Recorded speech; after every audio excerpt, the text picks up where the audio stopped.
ఒక యజమాని దగ్గర ఒక కుక్క, ఒక కోడి ఉంది. చక్కగా స్నేహంగా ఉండేది. యజమాని కూడా కోడిని ఎంత బాగా చూసేవాడో, కుక్కని అంతే బాగా చూసేవాడు. ఇలా కాలం గడుస్తూ ఉంది. స్నేహంగా గడిచిపోతుంది.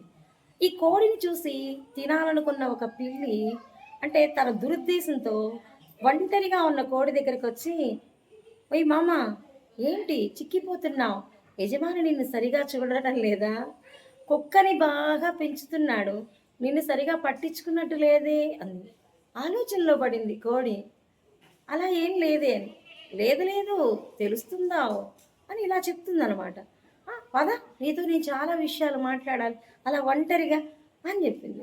ఇక ఆలోచిస్తూ అనుసరించింది. అక్కడికి వెళితే నిర్మానుష ప్రదేశం. ఏంటి ఇక్కడ తీసుకొచ్చావంటే, "ఆ! ఎన్నో రోజుల నుంచి నేను చూస్తున్నా. బాగా నునుపుదేలి, బాగా బలిసున్నావు.